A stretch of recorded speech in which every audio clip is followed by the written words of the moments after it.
In a decisive display of American resolve, U.S. forces today seized the massive oil tanker Skipper off the coast of Venezuela, loaded with approximately 2 million barrels of heavy crude bound for Cuba. President Donald Trump announced the operation during a White House briefing, framing it as a critical step in enforcing long-standing sanctions against the Maduro regime, a socialist stronghold accused of election fraud, human rights abuses, and economic sabotage that has left millions starving while enriching a corrupt elite. Pictures now released of the US seizing that oil tanker off the coast of Venezuela.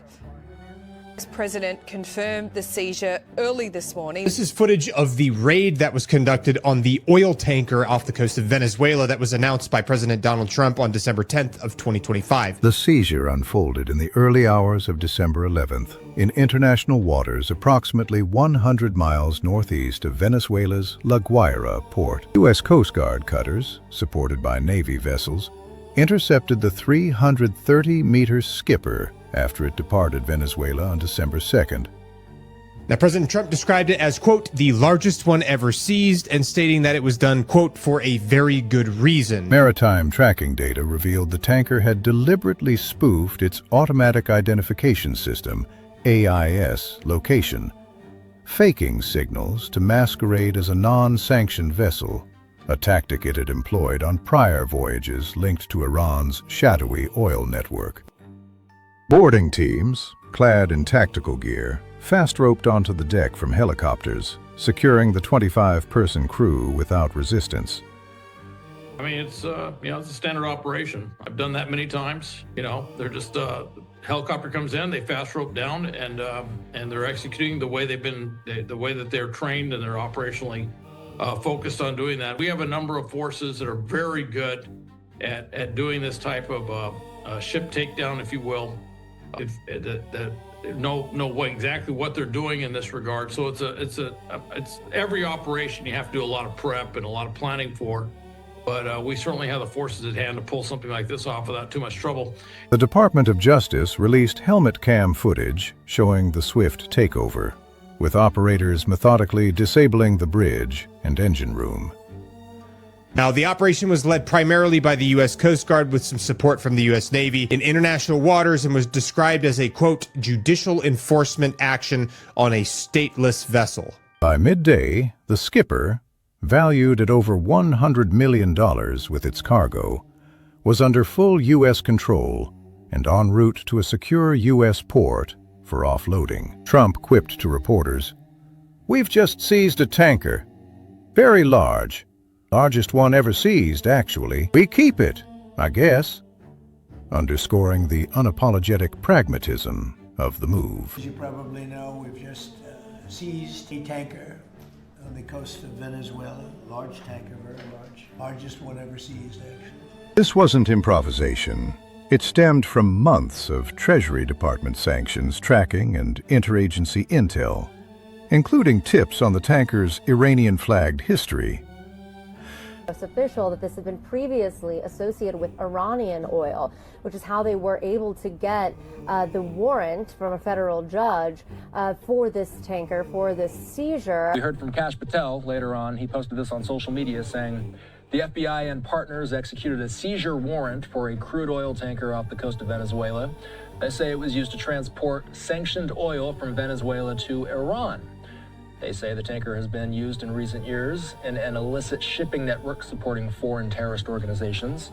There are very good reasons. Part of it is that it focuses on Iran and Iranian oil and sanctioned Iranian oil, particularly now under the snapback provisions that have kicked back in on Iran. So that's part of it. Part of it is looking at that, and you can bet that we have a lot of ways that this has been identified. Not just by the U.S., but by other countries involved with illegal shipments of oil from Iran to various different other places. This particular load, though, was coming out of Venezuela, was supposed to be going up to Cuba, and then it's going to get transshipped, from what I can tell, probably over to China. What we've heard is that this boat, or this tanker, which was off the coast of Venezuela, as you said, was seized by the Coast Guard with assistance from the Navy and was headed to Cuba, ultimately going to end up in Asia. Just one important thing to note is that a majority of the oil from Venezuela actually goes to China. Unclear if that is where it was headed when we say it was ultimately headed for Asia after Cuba. By targeting ships like the Skipper, Washington aims to choke off Maduro's ability to evade penalties through ghost fleets and allies like Cuba, which relies on discounted Venezuelan crude to sustain its own authoritarian model. At its core, this action enforces U.S. sanctions imposed since 2019, aimed at starving the Maduro government's illicit revenue streams that fund repression and regional destabilization. Venezuela's oil, once the lifeblood of its economy, now props up a dictatorship that rigged July's presidential election, jailing opponents and driving 7.7 million citizens into exile. Well, it's putting a lot of pressure. Without getting into the details, you're looking at a tanker with over 1 million barrels of oil. And that is, the two big things, if you will, the two big export items coming out of Venezuela is oil and drugs, essentially. And that's how the government makes its money. So we've been really halting the flow of illegal drugs by all the strikes on the small boats, the go-fast boats and the semi-submersibles. Now we've stopped a tanker, a fairly large tanker coming out of there. And it's got to put a lot of doubt in their minds, which is, will the U.S. stop other tankers? And there frankly isn't another way to get that oil out of Venezuela. It's got to come out through tankers. And so that puts a huge deterrence on anybody even doing business with Venezuela, putting their ships at risk by going in there and picking up Venezuelan oil. From a right-leaning perspective, this is Trump delivering on promises of America first foreign policy. No more turning a blind eye to hemispheric threats that could spike U.S. gas prices or empower anti-American regimes. Analysts like those at MarketWatch hail it as a smart move, signaling to Moscow and Beijing, key Maduro backers, that the U.S. won't cede the Western Hemisphere's energy corridors without a fight. Critics on the left decry it as overreach.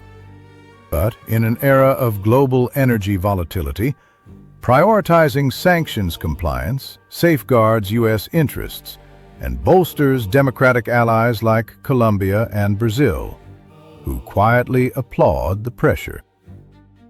As you said, Connell, it is a dramatic escalation of the confrontation with the Maduro regime in Venezuela. Largest tanker we have ever seized. There's no doubt in my mind, but that this is the beginning of something, Connell, not the end. An incremental military intervention aimed at the overthrow of the Maduro regime. You're seeing the beginning of the United States military boots on the ground. It wasn't on the ground quite, but it was an oil tanker within sight of land. They took it, they seized it. The president says that we will keep the oil.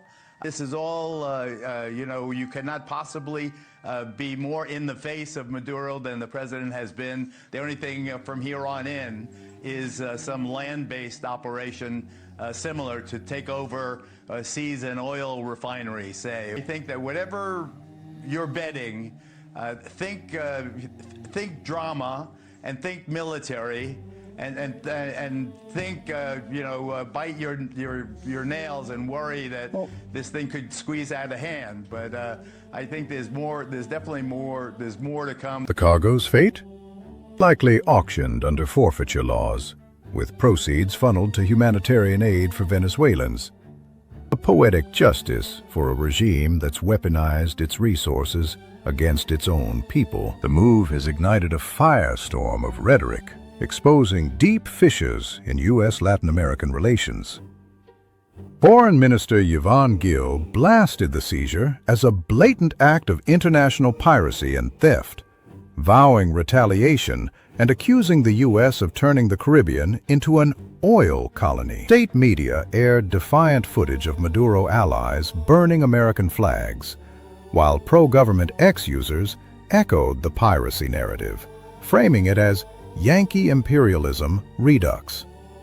In a thread from Anonymous at Your Anon A, the group called it geopolitical shrapnel, warning of broader fallout for Latin America's sovereignty. Cuba, the tanker's intended destination, lodged a formal protest via the UN, calling it a violation of sovereignty. Iran's foreign ministry labeled it economic terrorism, tying it to broader U.S. aggression. Russia, a key Venezuelan arms supplier, issued a muted warning through state media, while Chinese officials urged restraint amid their own Venezuelan oil deals. Meanwhile, Brazilian President Lula da Silva expressed concern but stopped short of condemnation, navigating his own ties to Maduro. As the skipper steams toward U.S. shores, this seizure marks a high-stakes gamble. Will it hasten Maduro's downfall and stabilize energy markets? Or ignite a proxy flare-up in America's shadow? For now, it's a reminder that in the game of global thrones, bold moves like this keep the board tilted toward freedom-loving nations.